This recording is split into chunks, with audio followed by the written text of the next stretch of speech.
ഡിഫോൾട്ടായിട്ട് EV recommend ചെയ്യുകയാണെങ്കിൽ വേറെ backup car വീട്ടിലുണ്ടായിരിക്കണം. അതല്ലാണ്ട് കുറേ കാര്യങ്ങൾ റിസ്കിൻ്റെ അകത്താണ് വരുന്നത്.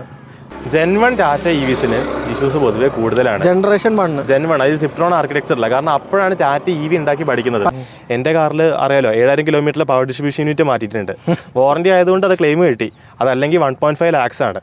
ഇത് 8 year വാറണ്ടിയിൽ വരുന്നതല്ല, സാധാരണ സ്റ്റാൻഡേർഡ് 3 year വെഹിക്കിൾ വാറണ്ടിയിൽ വരുന്നതാണ്. അപ്പോൾ നമ്മൾ ഈ 40% ഡിപ്രിസിയേഷൻ്റെ കോസ്റ്റ് ഇത്രയാണ് വരുന്നത്. അത് ജസ്റ്റിഫൈ ചെയ്യുന്ന വിധത്തിൽ വണ്ടി ഓടിയില്ലെങ്കിൽ it is a bad financial decision. Business owners ആണ്. അങ്ങനെയാണെങ്കിൽ ഇവരെ ഫേമിന്റെ പേരിൽ EV എടുക്കുകയാണെങ്കിൽ ഡിപ്രിസിയേഷൻ ഹയർ ക്ലെയിം ചെയ്യാൻ പറ്റും. ചാർജിംഗ് സ്റ്റേഷനിൽ 100% വരെ ചാർജ് ചെയ്യാൻ വേണ്ടി നിന്നിട്ട് ബാക്കിയുള്ളവർ വെയിറ്റ് ചെയ്യിക്കുന്ന ഒരാൾക്കും ചാർജിംഗ് ഇൻഫ്ര പോരാന്ന് പറയാനുള്ള അധികാരമില്ല. എൻ്റെ മനുവിൻ്റെ എക്സ്പീരിയൻസ് കേട്ടിട്ട് EV ഫ്യൂച്ചർ അല്ല എന്നിട്ട് തോന്നിക്കും. ശുദ്ധ വീട്ടിൽ അങ്ങനെ ഒന്നുമില്ല. EV തന്നെയാണ് ഫ്യൂച്ചറായിട്ട് വരിക. പക്ഷെ നമ്മൾ വിചാരിച്ചത്രയ്ക്കും സൂണായിട്ടില്ലേ വരിക എന്നേ ഉള്ളൂ. അതായത് ഇപ്പോൾ ഇന്നൊരു വണ്ടി പോയി വാങ്ങിയിട്ട് ടാറ്റയുടെ സർവീസ് മോശമാണെന്ന് പറയുന്നതിൽ അർത്ഥമില്ല. ഇത്രയും കാലം ടാറ്റയുടെ സർവീസ് മോശം തന്നെയാണ്. അപ്പോൾ ഇവരിതൊന്നും നോക്കാണ്ട് ടാറ്റയുടെ സർവീസ് മോശമാണെന്ന് അറിഞ്ഞിട്ടും അത് പോയി വാങ്ങിച്ചിട്ട് വണ്ടി മോശം എന്ന് പറഞ്ഞൊരു കാര്യമില്ല. കുറച്ച് സെൽഫ് അക്കൗണ്ടബിലിറ്റി ആൾക്കാർക്ക് വേണം. Hi guys, welcome back to my channel. അപ്പോൾ ഇന്ന് നമ്മൾ സെക്കൻഡ് പാർട്ടാണ് ചെയ്യുന്നത്. കഴിഞ്ഞ വീഡിയോ നമ്മൾ സ്റ്റാർട്ട് ചെയ്തപ്പോൾ നമ്മുടെ കൂടെ കസ്റ്റമർ എക്സ്പീരിയൻസ് ചെയ്യാനായിട്ട് മനു ഉണ്ടായിരുന്നു, ഗോവിന്ദ് ഉണ്ടായിരുന്നു. പക്ഷേ മനുവിൻ്റെ എക്സ്പീരിയൻസ് തന്നെ ഭയങ്കര എലാബറേറ്റ് ആയതുകൊണ്ടാണ് രണ്ടാമത്തെ പാർട്ടായിട്ട് നമ്മൾ ചെയ്യുന്നത്. ഗോവിന്ദിന് പ്രത്യേക ഇൻട്രൊഡക്ഷൻ്റെ ഒന്നും ആവശ്യമൊന്നുമില്ല. ഇലക്ട്രിക് വാഹനങ്ങൾ അരച്ച് കലക്കി പഠിച്ചിട്ടുള്ള ഒരാളാണ്. ഇത് ഗോവിന്ദിൻ്റെ നെക്സോൺ EV പ്രൈമാണ്. ഇതുമായിട്ട് ബന്ധപ്പെട്ടിട്ടുള്ള കാര്യങ്ങളാണ് നമ്മൾ ഇന്ന് പറയാൻ പോകുന്നത്. ഇപ്പോൾ ഗോവിന്ദ് ഇപ്പോൾ വണ്ടി എത്ര കിലോമീറ്റർ ആയി? 60,000 കഴിഞ്ഞു. 60,000 കിലോമീറ്റർ ആയിട്ടുണ്ട്. മനുവിൻ്റെ അത്ര ഓടിയിട്ടൊന്നുമില്ല. എന്നിരുന്നാൽ പോലും ഇപ്പോൾ എനിക്കറിയാം ഒരുപാട് ഇഷ്യൂസൊക്കെ ഫേസ് ചെയ്തിട്ടുണ്ട്, പലരും ഫേസ് ചെയ്യുന്നുണ്ട്. അപ്പോൾ നമുക്ക് എന്തെന്ന് വെച്ച് കഴിഞ്ഞാൽ ഒരു മനു പറഞ്ഞ പോലെ തന്നെ എന്താ പറയുക, ഒരു കംപ്ലീറ്റ്ലി ഓപ്പൺ ആയിട്ടുള്ളൊരു വീഡിയോ ആണ്. അത് നമുക്ക് പറയാനുള്ള എല്ലാ കാര്യങ്ങളും നമ്മളിതിനകത്ത് പറയണം. അതാണ് നമ്മുടെ ഉദ്ദേശം. അപ്പോൾ ഈ 60,000 കിലോമീറ്റർ ആദ്യം തന്നെ ചോദിക്കട്ടെ, എന്തുകൊണ്ടാണ് ഇത് തന്നെ എടുക്കാനുള്ള റീസൺ? ഒന്നാമത് പുതിയ ടെക്നോളജി ട്രൈ ഔട്ട് ചെയ്ത് നോക്കണമായിരുന്നു. പിന്നെ മനു പറഞ്ഞ പോലെ തന്നെ അന്ന് ZS-EV ഹുണ്ടായി കോണ ഇത് രണ്ടുമാണ് ഓപ്ഷൻസ് ഉണ്ടായിരുന്നത്. അപ്പോൾ EVൻ്റെ മുകളിൽ എന്തിനാണ് ഇത്രയും കൂടുതൽ സ്പെൻഡ് ചെയ്യേണ്ടത്, പറ്റുന്നത്രയും കുറവ് സ്പെൻഡ് ചെയ്താൽ മതി വിചാരിച്ചിട്ടാണ് നെക്സോൺ ഓപ്റ്റ് ചെയ്തത്. ഇപ്പം വാങ്ങുകയാണെങ്കിൽ ടിയാഗോ ആയിരിക്കും വാങ്ങുന്നുണ്ടാവും. ഇതെടുത്തത് ഒരു മണ്ടത്തരമായി എന്ന് തോന്നുന്നുണ്ട്. ഇല്ല, ഇതെടുത്തതിനെ കൊണ്ട് കുറേ ബെനിഫിറ്റ് ഉണ്ടായിരുന്നു. ഒന്നാമത് ട്രാവൽ എന്ന് പറയുന്നത് ഡെമോക്രാറ്റൈസ് ചെയ്ത പോലെയാണ്. കാരണം ഫ്യൂവൽ കോസ്റ്റ് അത്രയ്ക്കും കുറവായിട്ടാണ് വന്നത്. ഇപ്പോൾ ഫ്രണ്ട്സായിട്ട് പോവുകയാണെങ്കിൽ ഒതുക്കി നിന്നിട്ട് സംസാരിക്കാന്നാണ് പറയുക. EV ആണെങ്കിൽ അത് കുഴപ്പമില്ല, നമുക്ക് കറങ്ങിക്കൊണ്ടിരുന്ന് സംസാരിക്കാനാവും. അതൊരു AC ഓഫ് ആക്കേണ്ട ആവശ്യമില്ല. സ്പീഡിൽ ഓടിക്കുകയാണെങ്കിൽ നമ്മുടെ എഫിഷ്യൻസി കുറയെങ്കിലും അതൊരു കൺസേൺ അല്ല, മൈലേജ് ഡ്രോപ്പ് പോലെ. ആദ്യം നമ്മുടെ സാധാരണ ആളുകൾക്ക് അറിയേണ്ട ജനറൽ ആയിട്ടുള്ള കാര്യങ്ങൾ. ഇപ്പോൾ ഇതിന് റേഞ്ച് എത്രയാണ് പറഞ്ഞുകൊണ്ടിരുന്നത്, എത്ര കിട്ടുന്നുണ്ട്? ഇപ്പോൾ 60,000 ഓടിക്കഴിഞ്ഞപ്പോൾ എത്ര ഡ്രോപ്പ് ഉണ്ട്? റേഞ്ച് 312 ആണ് ഇതിന്റെ. സാധാരണ ഒരു ആവറേജ് റേഞ്ച് ഞാൻ പറയാറില്ല 200 ആണ്. കേരള കണ്ടീഷനിൽ സ്ലോ മൂവിങ് ട്രാഫിക് ആണ് മിക്ക സ്ഥലത്തും ഉണ്ടാവുക. റീസൺ കൂടുതൽ യൂസ് ചെയ്യും. റേഞ്ച് 240, 250 ഒക്കെ കൺസിസ്റ്റന്റ്ലി കിട്ടാറുണ്ട്. ഒരിക്കൽ പോലും AC ഓഫാക്കി ഓടിക്കുന്ന പരിപാടിയില്ല. കാരണം എന്നാൽ പിന്നെ കാർ എടുക്കേണ്ട ആവശ്യമില്ലല്ലോ. അതാണ്. അപ്പോൾ എത്ര കിട്ടാറുണ്ട്? ഒരു 200 നല്ല കത്തിച്ച് വിടുകയാണെങ്കിൽ ഏറ്റവും മിനിമം ഇത് 180. അതിന്റെ താഴത്തോട്ട് ഇതുവരെ 180 എന്ന് പറയുമ്പോൾ ഒരു 80-90 km/h. അതിന്റെ മുകളിലോട്ട് ലീഗലി അലൗഡ് ആയിട്ടുള്ള റോഡിന്റെ മുകളിൽ മാത്രം. അപ്പോൾ 180-200 സാറ്റിസ്ഫൈഡ് ആണ്. റേഞ്ച് സാറ്റിസ്ഫൈഡ് ആണ്. പെർഫോമൻസ് ഇതിന്റെ വളരെ സുഖമാണ് ഇതിന്റെ പെർഫോമൻസ് ഉള്ളത്. പക്ഷേ ആ റേഞ്ചിന്റെ പ്രശ്നം വരുന്നത് ഇതിന്റെ റേഞ്ചിനെക്കാട്ടും കൂടുതൽ ചാർജിങ് ടൈം കൂടുതലാണ്. ടാറ്റന്റെ ഏറ്റവും വലിയ ബിഗ്ഗസ്റ്റ് ക്രിറ്റിസിസം ആണ് ചാർജിങ് ടൈം കൂടുതലുള്ളത്. അവർ മാർക്കറ്റിങ്ങിന്റെ മുകളിൽ 10 to 80% അണ്ടർ 56 minutes എന്നൊക്കെ പറയാം. നമ്മളത് റഫായിട്ട് നോക്കുകയാണെങ്കിൽ എക്സ്ട്രാ 80% ചാർജ് കിട്ടണമെങ്കിൽ 1 മണിക്കൂറിന് മുകളിലെടുക്കും. ഫുഡ് കഴിക്കാനുള്ള ടൈം 1 മണിക്കൂർ ആർക്കും വേണ്ട. വെറുതെ ഫുഡ് കഴിച്ചിട്ട് ടൈം വേസ്റ്റ് ആക്കിയിരിക്കണം. പല വട്ടം പറയായിരുന്നു ഇതിന്റെ ഫാസ്റ്റ് ചാർജിങ് കൂട്ടി കിട്ടണം എന്നുള്ളത്. പക്ഷേ അത് ഇതുവരെ ഒരു വണ്ടികൾക്കും ചെയ്തില്ല. ഇപ്പം കർവ് ഇറക്കാൻ നേരത്ത് അത് ഫീച്ചറായി കാണിച്ചിട്ട് പറയുന്നുണ്ട്. നെക്സോണുള്ള ആൾക്കാർ പറയാൻ നേരത്ത് അത് സേഫ്റ്റിനെ ബാധിക്കുമെന്ന് പറഞ്ഞിരുന്നു. ശരി. ഫാസ്റ്റ് ചാർജിങ് എത്ര ഓഫൺ ചെയ്യാറുണ്ട്? ബാംഗ്ലൂരിലായിരുന്ന ടൈമിൽ 4 ഫാസ്റ്റ് ചാർജിങ് ഒരു സ്ലോ ചാർജിങ്ങുള്ള പോലെയായിരുന്നു. കാരണം കാലിക്കറ്റ് ബാംഗ്ലൂർ ഫ്രീക്വൻ്റ്ലി പോയി വരുമായിരുന്നു. വയനാട്ടിൽ നിന്ന് ചാർജ് ചെയ്യും, മൈസൂർ ചാർജ് ചെയ്യും. പിന്നെ ബോൾട്ടിലുള്ള എല്ലാവർക്കും ചാർജിങ് ഫ്രീ ആണ്. DC അവിടെ യൂസ് ചെയ്യുക, AC യൂസ് ചെയ്യുക, ഏത് വേണമെങ്കിലും യൂസ് ചെയ്യുക. വളരെ ഫ്രീക്വൻ്റ് ആയിരുന്നു. പക്ഷേ അത് മൊത്തം ഇപ്പം കഴിഞ്ഞു. കാരണം 60,000 കിലോമീറ്റർ തൊട്ട് മുന്നേ 59,000 കിലോമീറ്ററിൽ ബാറ്ററി മാറ്റി. അവിടെ അടിച്ച് പ്രത്യേകം ശ്രദ്ധിക്കുക. ബാറ്ററി ഇഷ്യൂ എന്താണെന്ന് പറഞ്ഞിട്ട് നമുക്ക്. അതായത് എൻ്റെ ലിംപ് മോഡ് വരുന്നത് സാധാരണ 10% പോലെ എല്ലാ വണ്ടികൾക്കും. പക്ഷേ വണ്ടി ഓടിക്കാൻ നേരത്തെ തന്നെ 20% താഴെ എനിക്ക് ഫീൽ ചെയ്യുന്നുണ്ട് റേഞ്ച് കിട്ടുന്ന കുറവാണ്. കാരണം ഒരു 60,000 കിലോമീറ്റർ ആവാൻ നേരത്ത് നമുക്കൊരു മെൻ്റൽ കാൽക്കുലേഷൻ വരും, എനിക്ക് 20% ഉണ്ടെങ്കിൽ ഇവിടെ പോയി ഇവിടം വരെ തിരിച്ചെത്താന്നുള്ളത്. നമ്മൾ ആ റേറ്റ് ഓഫ് SOC ഡ്രോപ്പ് ഉണ്ടാവുമല്ലോ, ചാർജ് കുറയുന്നത്, അത് കൂടുതലായി ഫീൽ ചെയ്ത്.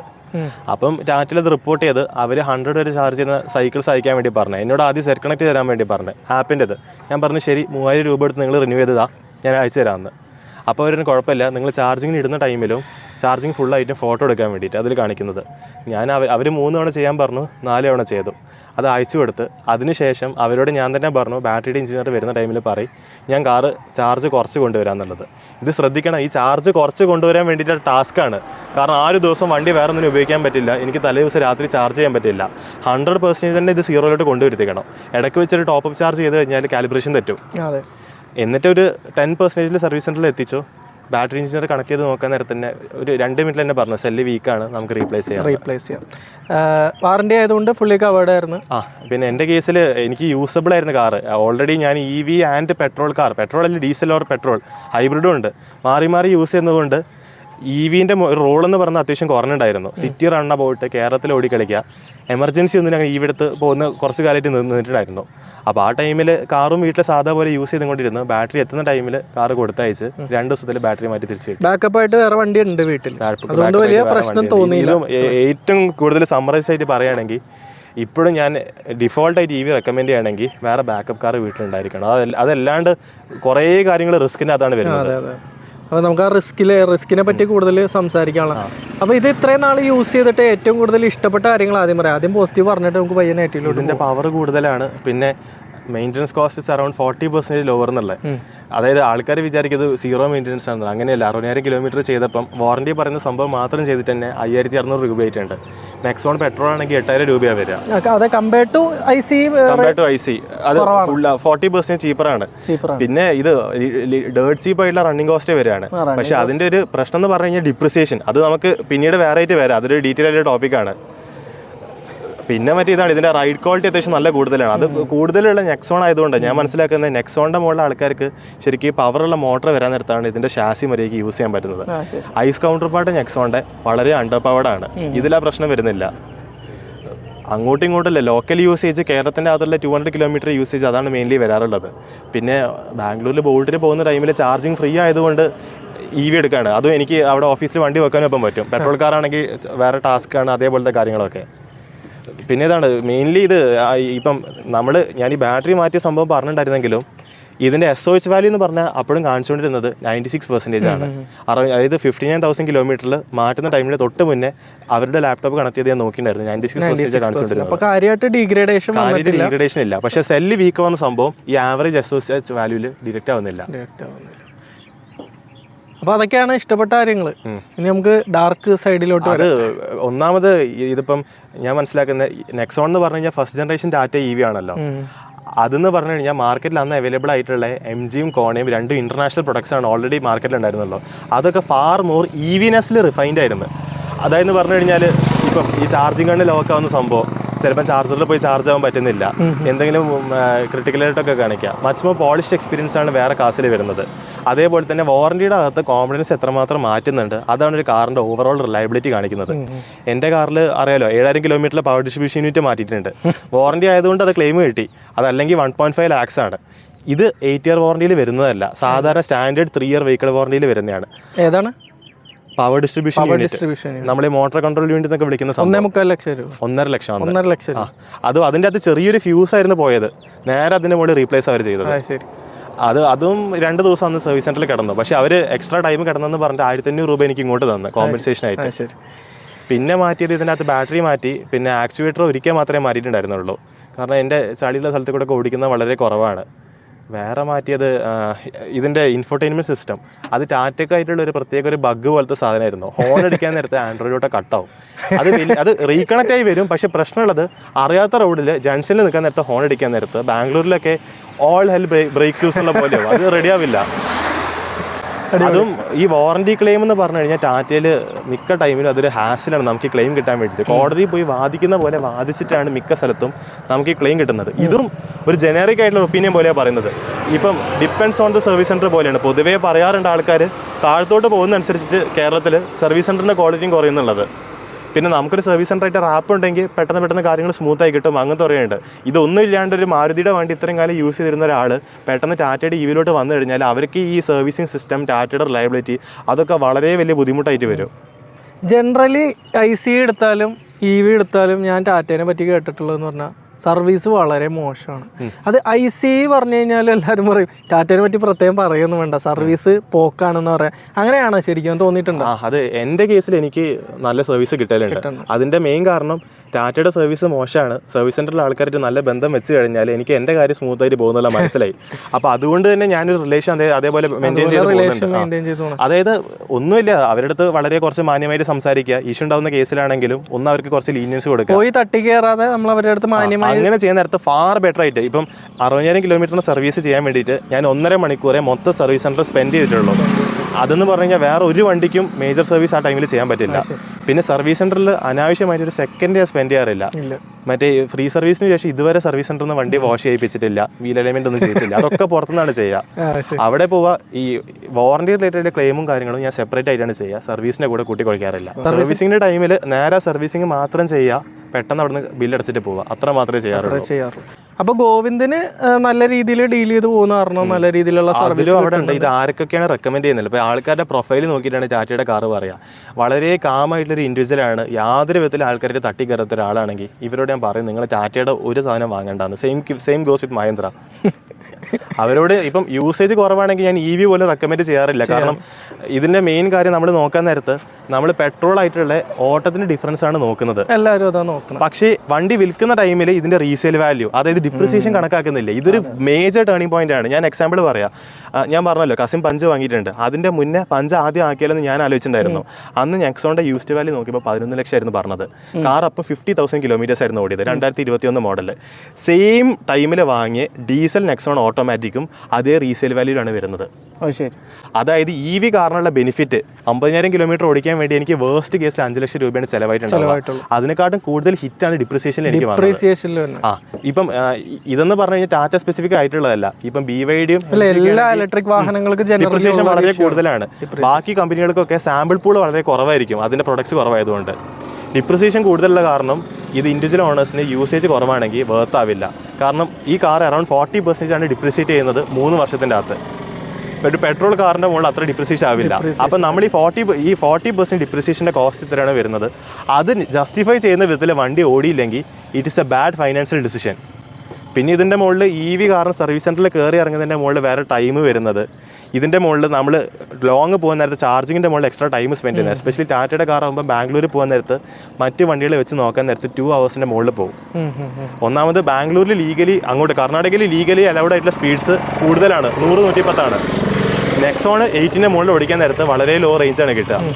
അപ്പം സാധാരണ ഞാൻ പുലർച്ചെ 3:30 വീട്ടിൽ നിന്ന് ഇറങ്ങണമെങ്കിൽ മറ്റ് വണ്ടിയാണെങ്കിൽ എനിക്ക് 5 മണിക്ക് ഇറങ്ങിയാൽ മതി സെയിം ടൈമിൽ എത്താൻ വേണ്ടിയിട്ട്. അത് വലിയ ഡിഫറൻസ് ആണുള്ളത്.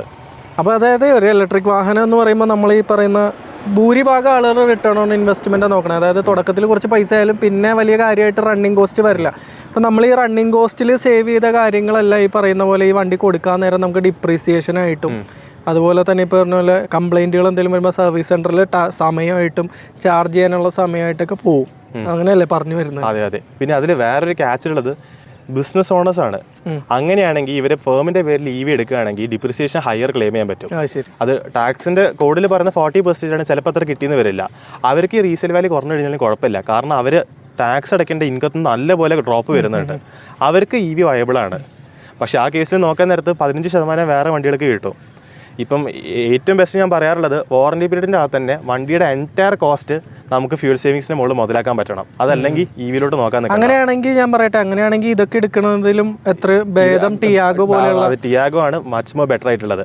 അന്ന് ടിയാഗോ ഉണ്ടായിരുന്നെങ്കിൽ ഒരു ഡൗട്ടും ഇല്ല, ഞാൻ ടിയാഗോ ആയിരുന്നു. മനു ഇത് തന്നെയാണ് പറഞ്ഞത്, ആ ടിയാഗോ ഉണ്ടായിരുന്നെങ്കിൽ ഞാൻ ടിയാഗോ എടുക്കുമായിരുന്നു. പിന്നെ ഇപ്പം പവറിനോട് യൂസ് ആയതുകൊണ്ട് ഈ പവറിലൊരു ഡ്രോപ്പ് വരുന്നത് എനിക്ക് ആലോചിക്കാൻ പോലും പറ്റില്ല. കാരണം സബ് 10 സെക്കൻഡ് 100 എത്തുന്ന യൂസ് ആയി കഴിഞ്ഞാൽ. അപ്പോൾ ഞാൻ ചോദിക്കട്ടെ, ഇപ്പോൾ നമ്മൾ സാധാരണക്കാർ, ഇപ്പോൾ സാധാരണ ഉള്ളവർ പലരും ഇത്രയും പൈസ കൂടുതൽ കൊടുക്കുന്നത് എന്ന് പറഞ്ഞു കഴിഞ്ഞാൽ ആ എക്സ്ട്രാ റേഞ്ച് അല്ല, റണ്ണിങ് കോസ്റ്റിൽ ഒരുപാട് സേവ് ചെയ്യാം.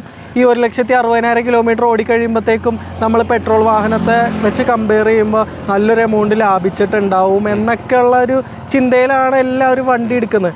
അപ്പോൾ ഡിപ്രീസിയേഷൻ്റെ ഫാക്ടറൊന്നും പലരും ആ ടൈമിൽ ശ്രദ്ധിക്കുന്നില്ല. അപ്പോൾ അങ്ങനെയാണെങ്കിൽ ഈ പറയുന്ന പോലെ ഒരു 12 ലക്ഷത്തിന് മേലേക്ക് അല്ലെങ്കിൽ ഒരു 15 ലക്ഷത്തിനേക്ക് മേലേക്ക് പോകുന്നത് നമുക്ക് കാര്യമായ റിട്ടേൺ ഇൻവെസ്റ്റ്മെന്റ് ഒന്നും കിട്ടില്ല. It doesn't make any sort of financial sense. Maximum 15 ലക്ഷം, അതായത് ഒരു 5 EV വരെ അതിന്റെ മുകളിലോട്ട് പോകാൻ നേരത്ത് 5 EVക്ക് മേലേക്ക് പോയാൽ പിന്നെ നെക്സോണിന്റെ കേസിലും ROI ശരിക്കും വരുന്നില്ല. പിന്നെ അന്ന് വേറെ ഒന്നും ഇല്ലാത്തതിനെ കൊണ്ട് ഇത് വാങ്ങിയതാണ്, ടെക്നോളജി ട്രൈ ഔട്ട് ചെയ്ത് നോക്കാന്ന് വെച്ചാൽ. അതെ. അല്ല, അപ്പം നമുക്ക് വേണ്ടത് ഈ പറയുന്ന പോലെ ഒരു ന്യൂവർ ടെക്നോളജി, ആ ഒരു ഇലക്ട്രിക് വാഹനത്തിൻ്റെ ആ ഒരു ആക്സിലറേഷൻ, കംഫർട്ട്, ഇതൊക്കെ വേണമെങ്കിൽ നമുക്ക് ഇത് എടുക്കാം. റിട്ടേൺ ഓൺ ഇൻവെസ്റ്റ്മെന്റ് ആണ് നമ്മൾ നോക്കണമെങ്കിൽ ഒരു 15 lakhs മേലേക്ക് പോകരുത് അല്ലേ? അത് മതി. പിന്നെ അതുകൂടാണ്ട് തന്നെ നമ്മളിപ്പം എക്സ്പെൻസീവ് ആയിട്ട് EV വാങ്ങാൻ പ്രധാന കാരണം ഹയർ റേഞ്ച് ആണ്. പക്ഷെ നമ്മൾ 90% യൂസേജിന്റെ അകത്ത് ഈ ഹയർ റേഞ്ചിന്റെ ആവശ്യമില്ലെങ്കിൽ നമുക്ക് അത് ആ ഡിപ്രിസിയേഷൻ്റെ മുകളിൽ എക്സ്ട്രാ സ്പെൻഡ് ചെയ്യുന്ന മൊത്തം പോവുകയാണ്, അത് യൂസ് ചെയ്യാൻ പറ്റാണ്ട് തന്നെ. ഇപ്പം ഞാനതാണ് 2 കാർ ഗറാജ് ആയിട്ട് EV എപ്പോഴും റെക്കമെൻഡ് ചെയ്യുന്നത്. ഇപ്പോൾ അയാൾക്കൊരു 30 ലക്ഷം രൂപ ബഡ്ജറ്റ് ഉണ്ട്, ഇയാൾ നേരെ കയറിയിട്ട് ഒരു എക്സ്പെൻസീവ് ആയിട്ടുള്ള കർവോ അല്ലെങ്കിൽ ZCV വാങ്ങുകയാണ്. അതാണ് ഉള്ളി കാർ. EVൻ്റെ എല്ലാ റിസ്ക്കും അതിൻ്റെ മുകളിൽ വരുന്നുണ്ട്. ആ ലോങ് റേഞ്ച് എല്ലാ ദിവസവും യൂസ് ചെയ്യേണ്ട ആവശ്യം വരില്ല. നേരെ മറിച്ചിട്ട് ഇയാളൊരു 5 EVയോ അല്ലെങ്കിൽ ടിയാഗോ വാങ്ങിക്കഴിഞ്ഞിട്ട് എക്സിസ്റ്റിംഗ് ഐസ് കാർ റീറ്റെയിൻ ചെയ്യാണ്. അതല്ലെങ്കിൽ 10 ലക്ഷത്തിന് താഴെ വരുന്ന ഒരു ഓട്ടോമാറ്റിക് പെട്രോൾ കാർ വാങ്ങി വെക്കുകയാണെങ്കിൽ വല്ലപ്പോഴും വർഷത്തിൽ 1-2 തവണ 1000 കിലോമീറ്റർ നമ്മൾ ലോങ് പോകാൻ നേരത്ത് ആ പെട്രോൾ കാർ എടുത്ത് പോയി കഴിഞ്ഞാലും കുഴപ്പമില്ല. ഓവറോൾ റണ്ണിങ് കോസ്റ്റ് EV കാരണം കുറയുന്നുണ്ട്. ഹാസിൽ ഫ്രീ ആയിട്ട് ഏകദേശം ഓണർഷിപ്പ് വെക്കാൻ പറ്റും. പിന്നെ സർവീസ് സെന്ററിൽ കുറച്ച് ടൈം വണ്ടി കടന്നു കഴിഞ്ഞാലും കുഴപ്പമില്ല. ഞാൻ എല്ലാവരും റെക്കമെൻഡ് ചെയ്യാറുള്ളത് അതെങ്ങനെയാണ്.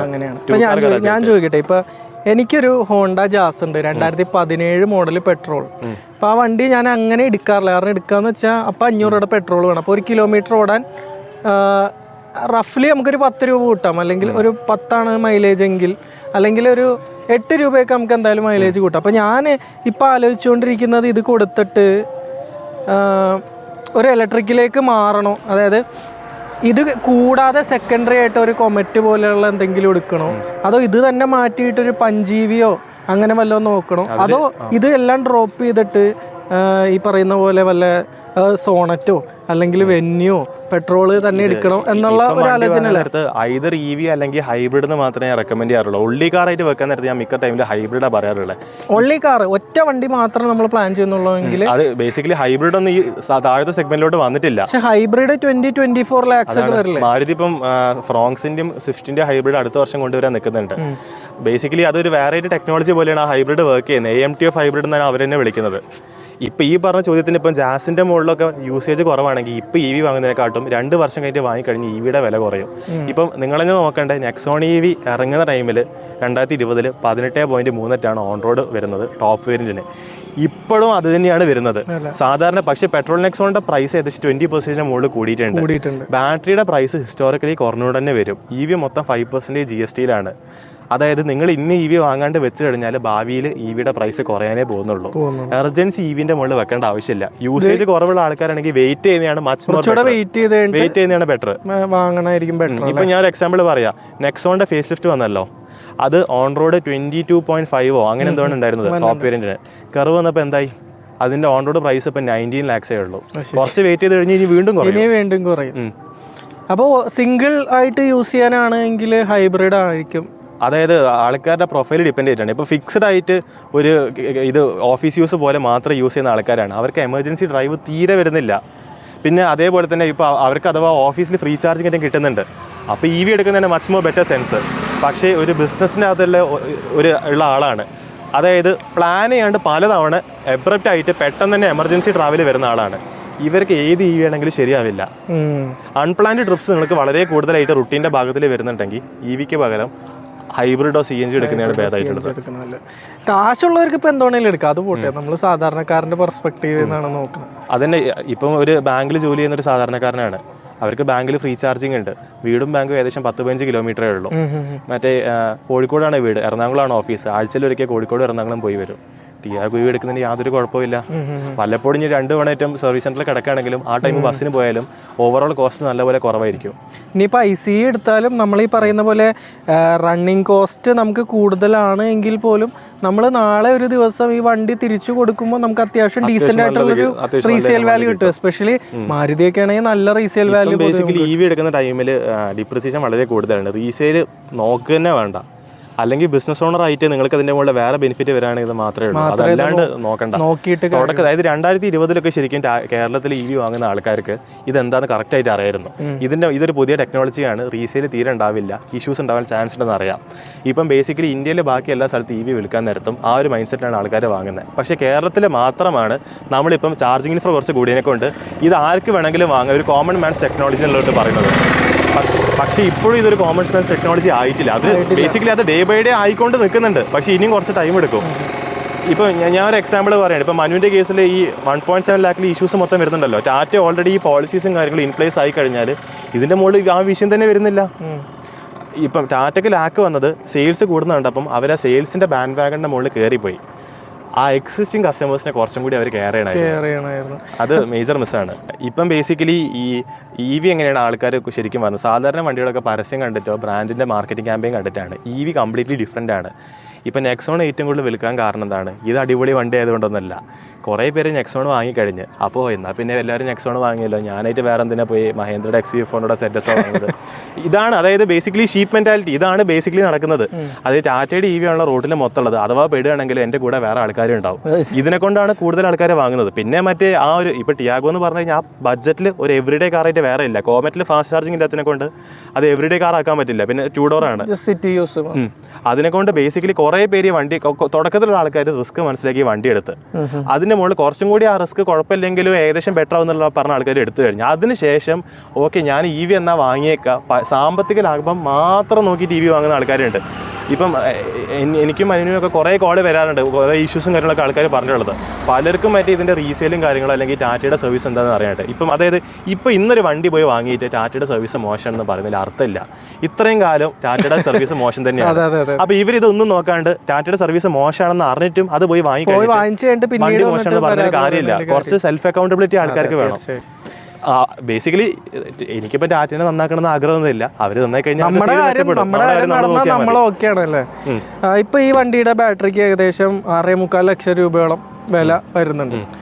അപ്പൊ അത് ഒരു കൺസേൺ ആണ് ഭൂരിഭാഗം ആളുകൾ വണ്ടി എടുക്കുമ്പോൾ തന്നെ. എനിക്കിപ്പോൾ അത്ര വലിയ കൺസേൺ അല്ല. കാരണം എൻ്റെ യൂസേജിൽ 20,000 കിലോമീറ്ററിന്റെ മുകളിൽ എങ്ങനെ പോയാലും ഒരു കൊല്ലം പോവില്ല. അപ്പോൾ എനിക്കറിയാം 1,60,000 ആക്കാൻ വേണ്ടി 8 കൊല്ലം എടുക്കുന്നത്. അതായത് ഇപ്പോൾ ഈ പോളിസീസും കാര്യങ്ങളും ടാറ്റ റെഡി ആക്കണമല്ലോ. എനിക്ക് 8 വർഷം ടൈം ടാറ്റയ്ക്ക് കൊടുക്കാൻ പറ്റും. അതിന്റെ മുന്നേ എത്ര വട്ടം മാറ്റി ടാറ്റയ്ക്കാണല്ലോ നഷ്ടമുള്ളത്, എനിക്ക് നഷ്ടമില്ല. അങ്ങനെയുള്ളത്. പിന്നെ ഞാൻ EVൻ്റെ മുകളിൽ വലിയൊരു ബർഡൻ വെക്കുന്നില്ല. ഇത് EV ആണെന്ന് മനസ്സിലാക്കിയിട്ട് എൻ്റെ 75% ആവശ്യം ഇപ്പോഴും EVനെ കൊണ്ടാണ് നടക്കുന്നത്. ആ 25% വേറെ വണ്ടികളെ കൊണ്ട് ചെയ്യുന്നത് മാത്രമേ ഉള്ളൂ. അപ്പോൾ ഓവറോൾ ഇപ്പോൾ ഇതിൻ്റെ മുകളിൽ ഇത് ആൾക്കാർ ഇത് ഒരു റോങ്ലി അണ്ടർസ്റ്റാൻഡ് ചെയ്യാൻ ചാൻസ് ഉള്ളൊരു സാധനമാണ്. ഇവൻ തന്നെ പറയുന്നുണ്ടല്ലോ EV എല്ലാ സ്ഥലത്തും എടുത്ത് പോകാറില്ല, എന്നാൽ പിന്നെ EV എങ്ങനെ ഫ്യൂച്ചർ ആവാന്ന്. അതെങ്ങനെ നോക്കുക, നെറ്റ് പോസിറ്റീവ് നെറ്റ് നെഗറ്റീവ് നോക്കാൻ നേരത്ത് എനിക്ക് പൈസ കൂടുതൽ ലാഭം വരുന്നുണ്ട് EVനെ കൊണ്ട്. അങ്ങനെ നോക്കാൻ നേരത്ത് എൻ്റെ ഓവറോൾ റണ്ണിങ് കോസ്റ്റ് കുറഞ്ഞ് വല്ലപ്പോഴൊന്ന് വർഷത്തിലൊരിക്കൽ 1000 കിലോമീറ്റർ ട്രിപ്പ് പോകുന്ന നേരത്ത് EV എടുത്തതിന് പകരം പെട്രോൾ എടുത്ത് പോയാലും ഡിഫറൻസ് ഉണ്ടാക്കില്ല അത്. പിന്നെ ഞാൻ ഇപ്പോൾ പറയാം, ഇപ്പോൾ മനു ആണെങ്കിലും ഗോവിന്ദാണെങ്കിലും ഒരുപാട് പേര് ഡീൽ ചെയ്യുന്നുണ്ടാവും. ഒരുപാട് നെക്സോൺ യൂസേഴ്സ് പരാതികളും പോസിറ്റീവ് നെഗറ്റീവ്. ഇപ്പോൾ ഞാൻ പറയാം, ഞാനൊരിക്കൽ ഇവോക്കിൻ്റെ ആനുവൽ ഇവൻറ്റിന് വന്നിട്ടുണ്ടായിരുന്നു. എനിക്ക് ഇൻവിറ്റേഷൻ കിട്ടിയിട്ട് അന്നാണ് ശരിക്കും എനിക്ക് ടാറ്റേനെ പറ്റിയിട്ട് അല്ലെങ്കിൽ ടാറ്റയുടെ ഇലക്ട്രിക് വാഹനങ്ങളെ പറ്റിയിട്ട് നല്ലൊരു ഇമേജ് എന്ന് പറഞ്ഞാൽ നെഗറ്റീവ് സെൻസിൽ കിട്ടിയത്. കാരണം ഞാനവിടെ ചെന്നപ്പോൾ ഓൾറെഡി കൺസ്യൂമർ കോർട്ടിൽ കേസ് ഫയൽ ചെയ്ത ആളുകളുണ്ടായിരുന്നു. സർവീസ് റിലേറ്റഡ് പ്രശ്നങ്ങൾ പറഞ്ഞാണ്, ബാറ്ററി റീപ്ലേസ് ചെയ്ത ഒരുപാട് പേരുണ്ടായിരുന്നു. അപ്പോൾ പൊതുവേ ടാറ്റയുടെ ഇലക്ട്രിക് വാഹനങ്ങൾ എടുക്കുന്നവർക്ക് ഇത് ഈ പറയുന്ന പോലെ ബാറ്ററി ഇഷ്യൂസ് ഒക്കെ കോമൺ ആയിട്ട് വരുന്നുണ്ടോ? എസ്പെഷ്യലി ഇതിൽ യൂസേജിൻ്റെ വേർഡ് കറക്റ്റാണ്. Gen 1 ടാറ്റ EVസിന് ഇഷ്യൂസ് പൊതുവേ കൂടുതലാണ്. ജനറേഷൻ 1 അത് സിപ്ട്രോൺ ആർക്കിടെക്ചറില്ല. കാരണം അപ്പോഴാണ് ടാറ്റ EV ഉണ്ടാക്കി പഠിക്കുന്നത്. ബേസിക്കലി ഇതിൻ്റെ അകത്ത് യൂസ് ചെയ്യുന്ന കോമ്പണൻസ് നോക്കാൻ നേരത്ത് അതൊക്കെ നല്ലതാണ്. പക്ഷേ ഈ കോമ്പണൻസ് മൊത്തം ഇൻറ്റഗ്രേറ്റ് ചെയ്യുന്ന നേരത്താണ് ഈ മൊത്തം ഫോൾട്ട് വരുന്നത്. അതായത് ടാറ്റയുടെ ഇതിനകത്ത് LFP ബാറ്ററിയാണ് യൂസ് ചെയ്യുന്നത്, ഗോഷിൻ്റെ സെൽസാണ്.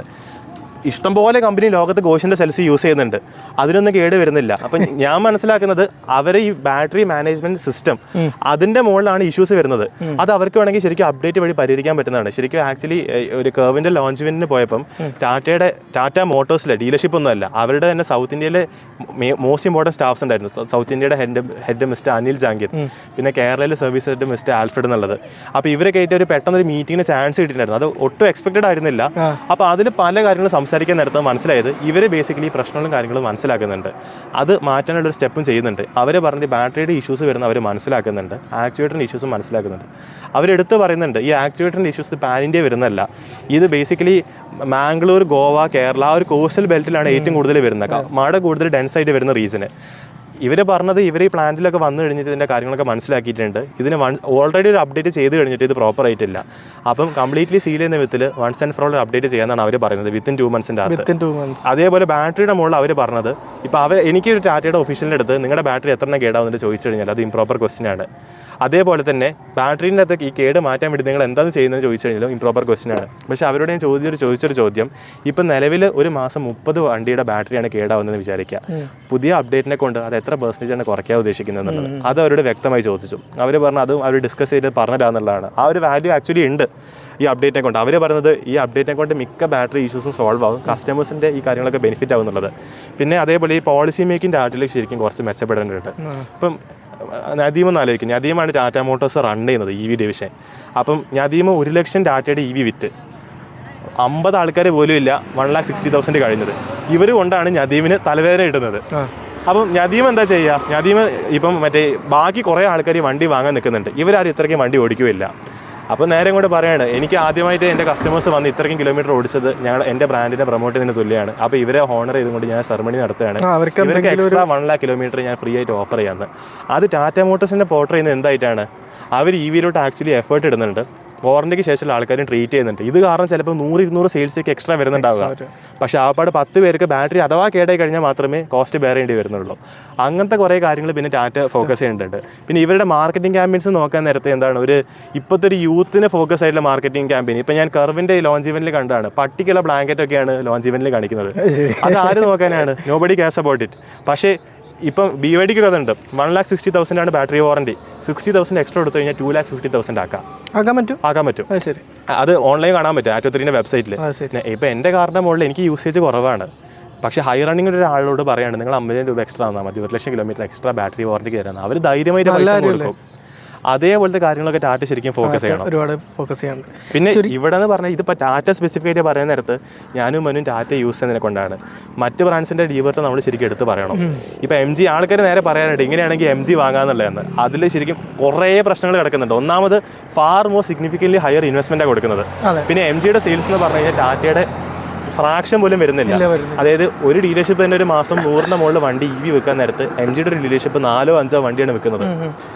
ഈ വണ്ടികളിൽ റിലയബിലിറ്റി ഫാർ ബെറ്റർ ആണ്, എഗ്രീഡ്. പക്ഷേ ആക്സിഡൻറ്റ് റിലേറ്റഡ് ആയിട്ടുള്ള അൺഎക്സ്പെക്റ്റഡ് ആയിട്ടുള്ള സംഭവങ്ങൾ വന്നു കഴിഞ്ഞാൽ നമുക്കൊരു പോയിന്റ് ഓഫ് കോൺടാക്ട് സംസാരിക്കാൻ നേരത്ത് അത്ര സേ ഉണ്ടാവില്ല. ഇപ്പം ടാറ്റയിൽ എനിക്ക് അറിയുന്നൊരു സംഭവമാണ്, ബാറ്ററി പാക്കിനകത്ത് വെള്ളം കയറി കഴിഞ്ഞാൽ അത് ക്ലെയിം ചെയ്യാം വാറണ്ടിയുടെ അകത്ത് തന്നെ. MGൻ്റെ കേസിൽ അങ്ങനെയല്ല, IP69K ആണ് അവർ പറയുന്നത്. പക്ഷേ അതിൻ്റെ മുകളിൽ വാറണ്ടി ഒന്നുമില്ല. അഥവാ വെള്ളം അകത്ത് കയറി കഴിഞ്ഞാൽ ഇൻഷുറൻസ് ക്ലെയിം ചെയ്യാൻ വേണ്ടി പറയും. പിന്നെ ലോക്കലൈസേഷൻ എന്ന് പറയുന്നത് EVക്ക് വളരെ ഇമ്പോർട്ടൻ്റ് ആയിട്ടുള്ള സംഭവമാണ്. 5% GST നമ്മൾ വണ്ടി മാനുഫാക്ചർ ചെയ്യുന്ന ടൈമിൽ മാത്രമേ വരുന്നത്. പിന്നീട് റിപ്പയറിങ്ങിനും കാര്യങ്ങളുടെ മുകളിലൊക്കെ ഇമ്പോർട്ട് ചെയ്ത് കോമ്പണൻ്റ് ആണെങ്കിൽ അതിനായിട്ടുള്ള ടാക്സും കാര്യങ്ങളും വരും. ഇപ്പം ഒരു MGയുടെ കാലത്തൊക്കെ കോമ്പണൻസ് ആയിട്ട് റീപ്ലേസ് ചെയ്യുകയാണെങ്കിൽ എക്സോർബിൻ്റ് എമൗണ്ട് ആയിട്ടുള്ള കോസ്റ്റ് ആയിരിക്കും. നിങ്ങൾ മറ്റേ MG യൂസ് ചെയ്യുന്ന ആൾക്കാരുടെ ബമ്പറോ കാര്യങ്ങളോ മാറ്റിയിട്ടുണ്ടെങ്കിൽ അവരോട് ചോദിക്കാൻ പറയാം. നെറ്റിപ്പോവും MGയുടെ ബമ്പറിൻ്റെ കോസ്റ്റ് ഒക്കെ എടുത്തിട്ട് 60,000 രൂപയൊക്കെ ZSEവിൻ്റെ ബമ്പറിന് വരിക എന്നുള്ളത്. അങ്ങനത്തെ സംഭവങ്ങൾ വരുന്നുണ്ട് ഇതിനകത്ത്. എല്ലാവർക്കും അതിൻ്റെ ഇഷ്യൂസ് ഉണ്ട്. ഇപ്പം ഞാൻ നോക്കാൻ നേരത്തെ സർവീസ് സെൻ്ററിൽ പോയിട്ട് ചീത്ത വിളിച്ചു കഴിഞ്ഞാലും വണ്ടി അത്യാവശ്യം ഒരു അറ്റ്ലീസ്റ്റ് ഓടുന്ന വിധത്തിലാണെങ്കിൽ ഞാൻ 12 ലക്ഷം രൂപയ്ക്ക് ടിയാഗോ വാങ്ങിയാൽ മതി. എന്തിനാണ് 20 ലക്ഷം രൂപ കൊടുക്കാൻ നിൽക്കുന്നത്? പക്ഷേ ഇഷ്യൂസ് എക്സ്പെക്ട് ചെയ്യണം. റിസ്ക് ആപ്പിറ്റൈറ്റ് ഇല്ലാണ്ട് EVയിലോട്ടല്ല പുതിയ ടെക്നോളജി. എന്നെ വിളിക്കുമ്പോൾ ഭൂരിഭാഗം ആളുകളും ചോദിക്കണമെന്ന് വെച്ചാൽ ചേട്ടാ കംപ്ലൈന്റ് ഒന്നും ഇല്ലാത്തൊരു വണ്ടി പറഞ്ഞു തരാൻ പറയും. വല്ല ആക്സസോ ആക്റ്റീവോ പോയി വാങ്ങാൻ പറഞ്ഞാൽ മതി. കംപ്ലൈന്റ് ഇല്ലാത്ത വണ്ടി വണ്ടികളില്ലേ, ഞാൻ പറയും കംപ്ലൈന്റ് ഇല്ലാത്ത വണ്ടികളില്ലേ, കംപ്ലൈന്റ് പ്രതീക്ഷിച്ചിട്ട് തന്നെ എടുത്താൽ മതി. ഭാഗ്യവശാൽ ചിലപ്പോൾ ഒന്നും വരില്ല, നമ്മുടെ ഭാഗ്യം പോലെ. പക്ഷെ കംപ്ലൈന്റുകൾ എപ്പോഴെങ്കിലും ഈ BYD-നെ പറ്റിയിട്ട് മൊത്തത്തിൽ അഭിപ്രായം എന്താണ്? BYD എന്ന് പറഞ്ഞ EV ടെക്നോളജിയിൽ അവർ ലോകത്തെ കിങ്സ് ആയിട്ട് നിൽക്കുന്ന കമ്പനിയാണ്. ടെസ്റ്റിനെ അവർ ഓവർത്രോ ചെയ്യുന്നതാണ്. അവരുടെ ബാറ്ററി ടെക്നോളജി പക്കയാണ്. പക്ഷെ അതിന്റെ മുകളിൽ വേറെ കുറച്ച് പ്രശ്നങ്ങളുണ്ട്. അതായത് ഇപ്പം ഈ CCS2 ചാർജിങ് ആണല്ലോ എല്ലാ വണ്ടികൾക്കും വരുന്നത്.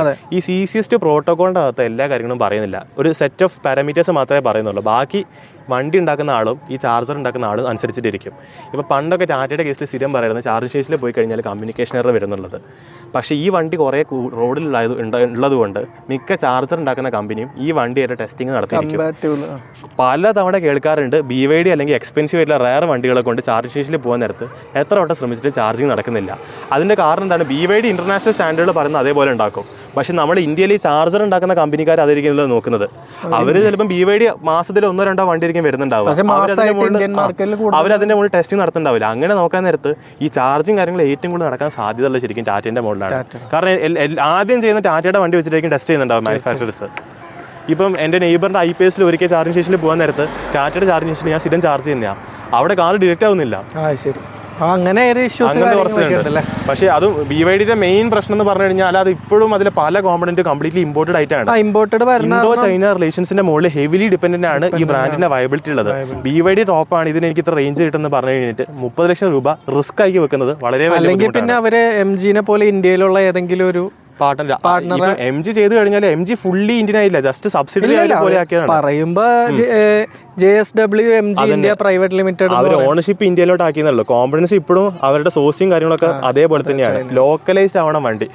ഇപ്പം മാരുതിയും പറയുന്നുണ്ട്, അതായത് അവർക്ക് EV ഉണ്ടാക്കാനുള്ള ടെക്നോളജി ഇല്ലാഞ്ഞിട്ടല്ല, അവർക്ക് എങ്ങനെയാണ് ഇത് കോസ്റ്റ് എഫക്റ്റീവ് ആയിട്ട് ലോക്കലൈസ് ചെയ്യാൻ പറ്റാന്ന് നോക്കുന്നത്. അതല്ലെങ്കിൽ വോളിയം ചെയ്യാൻ പറ്റില്ല.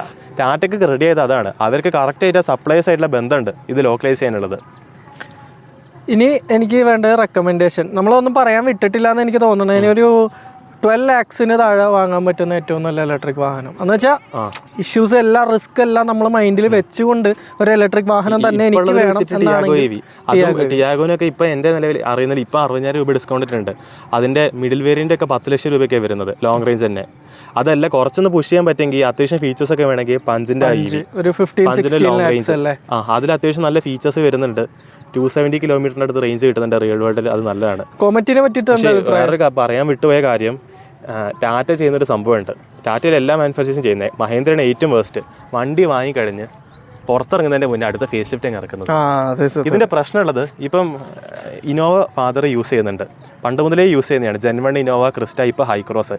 ഇപ്പോൾ ടയോട്ടയുടെ വണ്ടി വാങ്ങുന്ന നേരത്തെ ഞങ്ങൾക്ക് അറിയാം ഈ വണ്ടി ഇപ്പോൾ ഇന്ന് വാങ്ങിക്കഴിഞ്ഞാൽ 8 കൊല്ലം വരെ ഈ വണ്ടി റെലവൻ്റ് ആണ്, ഇത് ഔട്ട്ഡേറ്റഡ് ആവില്ല. അപ്പോഴാണ് ടയോട്ട ഫേസ് ലിഫ്റ്റ് ആവുക. വോക്സ് വാഗണും അതേപോലെയാണ്. പക്ഷേ XUV 400 വണ്ടി ഇറങ്ങിക്കഴിഞ്ഞ് 2 മാസത്തിൽ ഫേസ് ലിഫ്റ്റ്, അതിനുശേഷം EL Pro എന്ന് പറഞ്ഞ 3 ഫേസ് ലിഫ്റ്റ് ഒരു കൊല്ലത്തിനകത്ത് അടിക്കുന്ന ആൾക്കാരാണ് ഇവർ. പലർക്കും പഴയ റിവേഴ്സ് കമ്പാറ്റബിൾ ആയിട്ട് വരാറില്ല. അത് കുറേ അതിൻ്റെ മുകളിൽ ഇത് കസ്റ്റമർ ആദ്യം വാങ്ങാൻ നേരത്ത് ഇത് വാങ്ങണോ വേണ്ടത് ആലോചിച്ചുകൊണ്ടിരിക്കും. ഇപ്പം ഞാൻ നടക്കാൻ പോകുന്ന സംഭവം പറഞ്ഞില്ല. നെക്സോൺ EV ഫേസ് ലിഫ്റ്റ് വന്നല്ലോ. ഞാൻ എല്ലാവരോടും പറയാറുണ്ടായിരുന്നു, നിങ്ങൾ ഒന്നെങ്കിൽ പഞ്ച് വാങ്ങുക അല്ലെങ്കിൽ വെയിറ്റ് ചെയ്യുക. ടാറ്റയുടെ തന്നെ ഡെഡിക്കേറ്റഡ് EV വേറെ വരാൻ പോകുന്നുണ്ടെന്ന്. കർവ് വരുന്നുള്ള എല്ലാവർക്കും അറിയായിരുന്നു. പക്ഷേ നെക്സോൺ പോയി വാങ്ങിക്കഴിഞ്ഞു. എന്നിട്ട് പറയാം ടാറ്റ മറ്റേത് ചെയ്തെന്നുള്ളത്. ശരിക്കും അത് ടാറ്റ പറ്റിച്ചൊന്നുമില്ല. ടാറ്റയ്ക്ക് ബേസിക്കലി എന്താണ്, നെക്സോണിൻ്റെ സെയിൽസ് കുറച്ചും കൂടി അങ്ങ് പുഷ് ചെയ്യണം. അതിനെക്കൊണ്ട് ചെയ്ത് ഉറപ്പിച്ച് പറയാം അടുത്ത വർഷം നെക്സോൺ പ്യോർ EV ആവും. അതേപോലെ തന്നെ നല്ല ചാൻസ് ഉണ്ട്. ഇപ്പം നെക്സോണിൻ്റെ മുകളിൽ സ്ലോ ചാർജിങ് ആയിട്ടുള്ള സംഭവമാണല്ലോ വരുന്നത്. അതായത് 1 മണിക്കൂറിന് മുകളിൽ എടുക്കുന്നത്. ഈ കർവിലുള്ള പോലെ ഫാസ്റ്റർ ചാർജിങ് കൊണ്ടുവരും. ഇനി 5 ലിറ്റർ അഥവാ ഇവർ ഫാസ്റ്റർ ചാർജിങ് ഇപ്പോൾ കൊണ്ടുവന്നാൽ വണ്ടി ഇറങ്ങിയിട്ട് 7 മാസമായിട്ടേ ഉള്ളൂ. അത് ഇഷ്യൂ ആണ്. ഇഷ്യൂസ് കുറയോ? ടൈം കൂടുന്നതനുസരിച്ച് ഇഷ്യൂസ് എന്തായാലും കുറയും, അത് ഉറപ്പാണ്. അതൊരു മാനുഫാക്ചറെ സംബന്ധിച്ചിട്ട് ഇപ്പോൾ അവർക്ക് ഡേറ്റ കിട്ടാൻ നേരത്ത് അവർക്ക് ഇഷ്യൂസ് കുറയാൻ പറ്റും. പക്ഷേ മാനുഫാക്ചർ കഷ്ടപ്പെടണം ഇഷ്യൂസ് കുറയ്ക്കാൻ വേണ്ടിയിട്ട്. MG കോമറ്റ് എന്താ അഭിപ്രായം? അത് നല്ല വണ്ടിയാണ്. പക്ഷെ അത് ആ വണ്ടി എന്താണെന്നുള്ള മനസ്സിലാക്കിയിട്ട് കോമറ്റ് ചെറിയ വണ്ടിയാണ്, ചെറിയ വീൽസ് ആണ്, സസ്പെൻഷൻ വളരെ ഹാർഡാണ്. കുണ്ടും കുഴിയും അറിയുന്നുണ്ട്, വണ്ടി ഷോക്കാണെന്ന് പറഞ്ഞിട്ട് കാര്യമില്ല. അതങ്ങനെ തന്നെയാണ്. അത് സിറ്റി യൂസിന്റെ അകത്ത് അല്ലെങ്കിൽ പിന്നെ പൊതുവേ ഓണർഷിപ്പ് എക്സ്പീരിയൻസ് MG കോമറ്റിന്റെ ബെറ്റർ ആയിട്ടാണ് ഞാൻ മനസ്സിലാക്കുന്നത്. അതായത് വാറന്റിന്റെ അകത്ത് തന്നെ പാർട്സ് മാറ്റുന്നത് വളരെ കുറവാണ്. പക്ഷേ എവറിഡേ കാറായിട്ട് അത് മാത്രമായിട്ട് കൊണ്ടുനടക്കാൻ വളരെ ബുദ്ധിമുട്ടായിരിക്കും. അത് ചെയ്യുന്ന ആൾക്കാരുണ്ട്. ഇപ്പോൾ എൻ്റെ വീട്ടിൽ ഒരിക്കലും ഒരാൾ ചാർജ് ചെയ്യാൻ വന്നിട്ടുണ്ടായിരുന്നു. ബാംഗ്ലൂരിൽ കോമറ്റ് എടുത്ത് വന്നതാണ്. 150 കിലോമീറ്റർ റേഞ്ചുള്ള ഇത് മൈസൂരിൽ നിന്ന് ഫുൾ ചാർജ് ചെയ്ത് 7 മണിക്കൂർ സ്പെൻഡ് ചെയ്തിട്ട് അതിനുശേഷം വയനാട് ചുരം ഇറങ്ങിയിട്ട് 230 കിലോമീറ്റർ വണ്ടി ഒറ്റ ചാർജിൽ AC ഇട്ടിട്ട് ഓടി. യൂസ് ചെയ്യുന്ന ആൾക്കാരുണ്ട്, പക്ഷെ അത് മനസ്സിലാക്കിയിട്ട് പർപ്പസ് വീട്ടിലെ വേറൊരു വണ്ടി ഉണ്ട്, നിങ്ങൾ EV-നെ കൊണ്ട് യാതൊരു വിധത്തിലും ലോങ് പോകാൻ ഉദ്ദേശിക്കുന്നില്ല, ഫാസ്റ്റ് ചാർജിങ് ചെയ്യുന്നില്ല, ടിയാഗോയുടെ ആവശ്യമില്ലെങ്കിൽ കോമറ്റ് വാങ്ങിയാൽ മതി, താഴത്തെ പേരുണ്ട്. അപ്പം നമ്മൾ പറഞ്ഞ ഒരു 15-16 ലാക്ക് ആണെങ്കിൽ പഞ്ച് അതിന്റെ മുകളിലോട്ടെങ്കിൽ ഞാൻ EV ശരിക്കും 20യുടെ മുകളിൽ പ്രശ്നമുള്ളത് ഇത് നിങ്ങൾ 20 lakhs EV വാങ്ങിയിട്ട് എന്താ ബെനിഫിറ്റ് കിട്ടുന്നത്? 350 കിലോമീറ്റർ റേഞ്ച് ഉണ്ട്, ഡെയിലി 350 കിലോമീറ്റർ വണ്ടി ഓടിക്കാറുണ്ടോ ഒറ്റ സ്ട്രെച്ചിൽ? അത് എത്ര പേര് ചെയ്യുന്നുണ്ടാവും?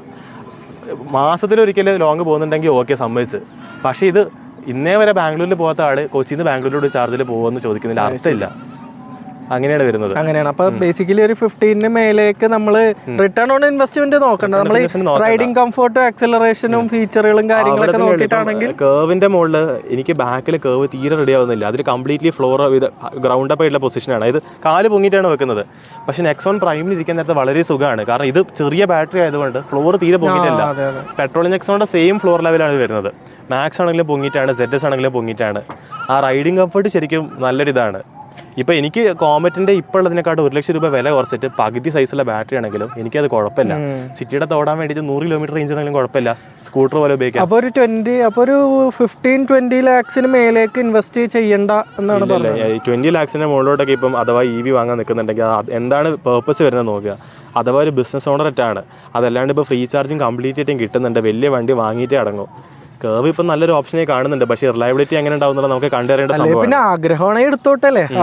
പിന്നെ ബഡ്ജറ്റ് ഒരു കൺസ്ട്രെയിന്റ് അല്ലെങ്കിൽ ഞാൻ വാങ്ങുന്ന അയോണിക് 5 വേറെ ലെവലാണ്. 50 lakhs നല്ല വണ്ടിയാണ്. 250 കിലോവാട്ട് ചാർജിങ്ങിന്റെ പവർ ഉണ്ട്, 10 മിനിറ്റ് പോലും വേണ്ട.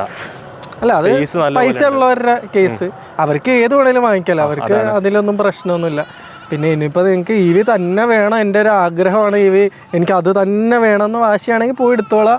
അത് കഴിഞ്ഞിട്ട് അത് റിലേറ്റ് ചെയ്ത് തന്നെ ഇഷ്യൂസ് സ്വയം സഹിച്ചോളാം. ഇത് പർച്ചേസ് ചെയ്യുന്നതിന്റെ മുന്നേ ഹോംവർക്ക് ചെയ്ത് എന്താണെന്നുള്ളത് പലരും മറ്റേ എടുക്കുന്നതിന് മുന്നേ അറിഞ്ഞിരുന്നില്ല, പെട്ടുപോയി എന്നുള്ളത്. ഇപ്പം കഴിഞ്ഞ ആഴ്ച 2 ആഴ്ച മുന്നേറ്റം ഒരു നെക്സോൺ EV ഫേസ് ലിഫ്റ്റ് വാങ്ങിയ ഒരാൾ ഫുൾ പ്രൈസിന്. ഇയാളിപ്പം പറയുകയാണ് കർവ് വന്നിട്ട് ഞാൻ ചോദിച്ചല്ലേ നിങ്ങൾ അറിഞ്ഞിട്ടുണ്ടായിരുന്നില്ല. കാരണം കർവിൻ്റെ ഈ ടീസറും കാര്യങ്ങളൊക്കെ കുറേ കാലമായിട്ട് വരുന്നതാണ്. ഇവർ പറഞ്ഞു ഇല്ല അറിഞ്ഞിട്ടുണ്ടായിരുന്നില്ല, പെട്ടുപോയി ഇനിയെന്ന് പറഞ്ഞു. ഇനിയൊന്നും ചെയ്യാനില്ല, വണ്ടി ഉപയോഗിക്കാമെന്ന് തന്നെ. ഇപ്പോൾ വേറൊന്നും പ്രത്യേകിച്ച് പറയാനില്ലല്ലോ.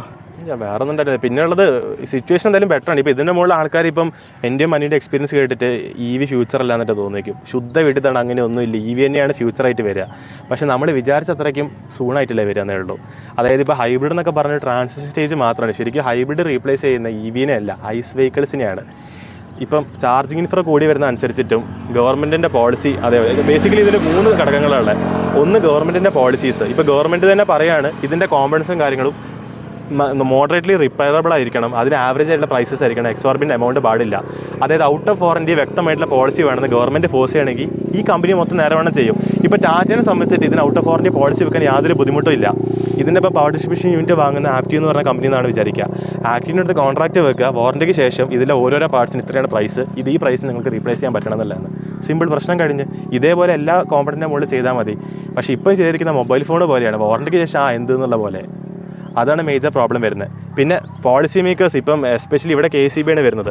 ഇപ്പം സെൻട്രൽ ഗവൺമെൻറ്റിൻ്റെ പല ഇലക്ട്രിക് വെഹിക്കിളിൻ്റെ ചാർജിങ്ങിൻ്റെ പ്രോഗ്രാംസും കേരളത്തിലൂടെ വരാൻ നേരത്തെ അത് വ്യക്തമായിട്ട് വരുന്നില്ല. അതൊക്കെ ശരിക്കും കുറച്ചും കൂടി കൊടുക്കണം. പിന്നെ സ്റ്റേറ്റിന് എക്സ്ട്രാ സബ്സിഡി കാര്യങ്ങൾ കൊടുക്കണം.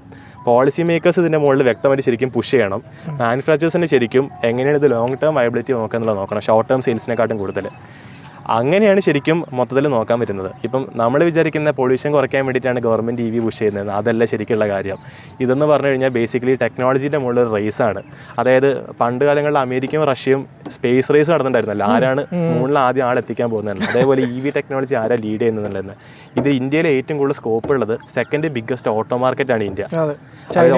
ഓട്ടോ 2 വീലറിലാണെങ്കിൽ ഇന്ത്യയിലെ 2 വീലർ കമ്പനീസ് അതായത് ബജാജ്, TVS ഇതൊക്കെ ആ ലെവൽ ഗ്ലോബൽ സ്കെയിൽ ടോപ്പ് 5 കിടക്കുന്നത്. അപ്പോൾ ഈ സെഗ്മെൻറ്റിൽ EV മേക്കപ്പ് ചെയ്തും പറ്റിക്കഴിഞ്ഞാൽ ബേസിക്കലി നടക്കുന്നത് സെൽഫ് റിലയൻ്റ് ആവാൻ പറ്റും കൺട്രിക്ക്. അതായത് പെട്രോൾ വണ്ടി ഒരു യുദ്ധം വന്നു കഴിഞ്ഞാൽ പെട്രോളിൻ്റെയും ഡീസലിൻ്റെയും വില കൂടും. ഗവൺമെൻറ്റിലെ ആൾക്കാർ മറ്റ് രാജ്യങ്ങളിൽ പോയി കെഞ്ചേണ്ടി വരും പെട്രോൾ കിട്ടാൻ വേണ്ടി. പക്ഷേ സ്വന്തമായിട്ടുള്ള എനർജി ആണെങ്കിൽ നീ പൊക്കോന്നുള്ള വിധത്തിൽ നിങ്ങൾക്ക് പറയാൻ വേണ്ടി പറ്റും. ഇതാണ് അൾട്ടിമേറ്റ്ലി, അതായത് ജിയോ പൊളിറ്റിക്സ് വളരെ വലിയ ഇമ്പോർട്ടൻറ്റ് ഫാക്ടറാണ് EVൻ്റെ മുകളിൽ. ഇത് പലരും പറയാത്തൊരു സംഭവമാണ്. അതിൻ്റെ ബെനിഫിറ്റ് ആയിട്ടാണ് നമുക്ക് 5% വണ്ടി കിട്ടുന്നത്. ഇപ്പോൾ കർവിൻ്റെ കേസ് നോക്കുകയാണെങ്കിൽ അത് ക്രെറ്റ ഓട്ടോമാറ്റിക് പെട്രോളിന് കിട്ടുന്ന സെയിം ഫീച്ചേഴ്സും കാര്യങ്ങളും ഇതിൻ്റെ അകത്ത് കിട്ടുന്നുണ്ട് EV ആയിട്ട് വരെ. കാരണം എന്താണ്, 5% GST കൊണ്ട് ഇത് കുറയും. നമ്മൾ BMW ഒക്കെ ഹൈ എൻഡ് EV നോക്കുകയാണെങ്കിൽ ഇഷ്ടംപോലെ ഫീച്ചേഴ്സ് കിട്ടും. Ioniq 5 നോക്കിയാൽ മതി. അതിൻ്റെ കാരണം എന്താണ്, 5% GST ആയതുകൊണ്ട്. BYDയുടെ സീലൻ്റെ എക്സാമ്പിൾ 500 ഹോഴ്സ് പവറുള്ള വണ്ടി 50 ലക്ഷത്തിൻ്റെ താഴെ ഇന്ത്യയിൽ ആദ്യമായിട്ടാണ് വിൽക്കുന്നത്. എൻ്റെ അറിവിലൊന്നും 500 ഹോഴ്സ് പവറിൻ്റെ താഴെ 1 കോടിയുടെ താഴെ ഒരു വണ്ടി പോലും വിറ്റിട്ടില്ല പെട്രോളിൽ. അതാണ് EVയിൽ ഇവർ വിൽക്കുന്നത്, കംപ്ലീറ്റ് CBU ആയിട്ട് വരെ. അങ്ങനത്തെ കുറേ ബെനിഫിറ്റ് ഉണ്ട്. ബേസിക്കലി കുറേ കാര്യങ്ങൾ ഇപ്പോൾ റെഡിയാക്കാനുണ്ട്. പോളിസി മേക്കേഴ്സ് റെഡിയാക്കണം, വണ്ടി ഉണ്ടാക്കുന്ന ആൾക്കാർ റെഡിയാക്കണം, പിന്നെ EV യൂസ് ചെയ്യുന്ന ആൾക്കാർ. ഇത് ഞാൻ പറയാൻ വിട്ടുപോയി. ചാർജിങ് സ്റ്റേഷനിൽ 100% വരെ ചാർജ് ചെയ്യാൻ വേണ്ടി നിന്നിട്ട് ബാക്കിയുള്ളവരെ വെയിറ്റ് ചെയ്യിക്കുന്ന ഒരാൾക്കും ചാർജിങ് ഇൻഫ്ര പോരാന്ന് പറയാനുള്ള അധികാരമില്ല. ഇത് ഞാൻ പറയാൻ കാരണം എത്ര വട്ടമായിരിക്കും. കർണാടകയിലൊക്കെ ആൾക്കാർക്ക് മര്യാദയ്ക്കാണ് ചാർജിങ് ഇൻഫ്ര യൂട്ടിലൈസ് ചെയ്യുന്നത്. DC ചാർജിങ് എപ്പോഴും എക്സ്പെൻസീവ് ആയിരിക്കും സാധാരണ ചാർജിങ്ങിനെക്കാട്ടും. കേരളത്തിൽ മാത്രമാണ് ഇത് ചീപ്പറായിട്ട് വെക്കുന്നത്. ഇതിനെക്കൊണ്ട് ആൾക്കാർ ഇത് അനാവശ്യമായി ചാർജ് ചെയ്യുന്ന സിറ്റുവേഷൻ ഉണ്ട്. കർണാടകയിലൊക്കെ 25 റുപ്പീസിന് മുകളിലാണ് വരുന്നത്. അത് ആൾക്കാർക്ക് അതിൻ്റെ മുകളിൽ അത്യാവശ്യത്തിന് മാത്രമേ യൂസ് ചെയ്യാറുള്ളൂ. ഇപ്പോൾ ഏത്തറിൻ്റെ ഗ്രിഡ് പേഡാക്കിയപ്പോൾ എങ്ങനെയായിരുന്നു, അതേപോലെയാണ് ശരിക്കും വരേണ്ടത്. ഇവിടെ എന്ന് പറഞ്ഞു കഴിഞ്ഞാൽ 100% ആക്കിയില്ലെങ്കിൽ ബാറ്ററി അടിച്ചു പോകുന്നുള്ള പേടി, പിന്നെ അതേപോലെ തന്നെ സെൽ ബാലൻസ് നടക്കില്ല എന്നുള്ള പേടി. ഇതിൻ്റെ മുകളിൽ ടാറ്റേൻ്റെ ക്ലാരിറ്റി പറയുന്നുണ്ട്, നിങ്ങൾ 4 വട്ടം ഫാസ്റ്റ് ചാർജിങ് എങ്ങനെയാണെങ്കിലും ചെയ്തോ, അതിനുശേഷം 100 ആക്കിയാൽ മതി എന്നുള്ളത്.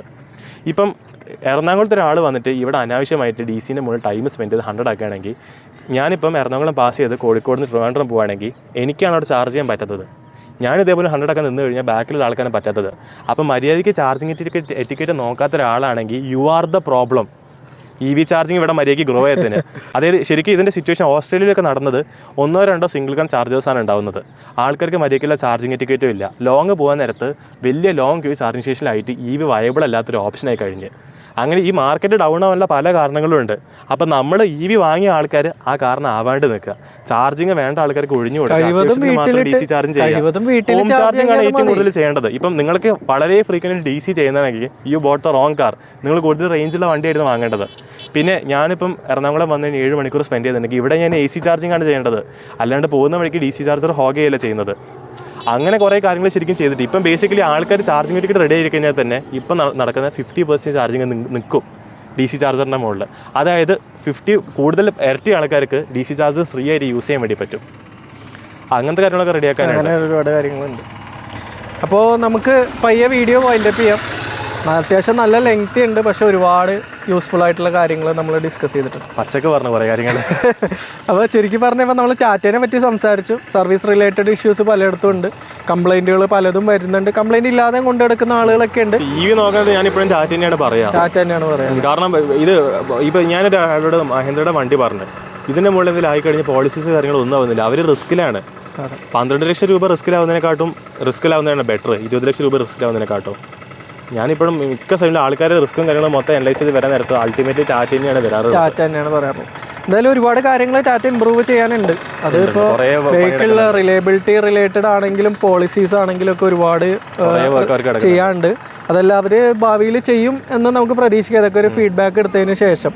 പക്ഷെ എന്തൊക്കെ പറഞ്ഞാലും മാർക്കറ്റിലെ മേജർ ഷെയർ ടാറ്റ ഇലക്ട്രിക് തന്നെയാണ് ഹോൾഡ് ചെയ്യുന്നത്. ഇനിയും അവർക്ക് ഒരുപാട് വാഹനങ്ങൾ വരാനുണ്ട്. ടാറ്റ മാത്രമല്ല, മാരുതിയുടെ അടക്കം ഒരുപാട് ഇലക്ട്രിക് വാഹനങ്ങൾ നമുക്ക് മാർക്കറ്റിൽ വരാനുണ്ട്.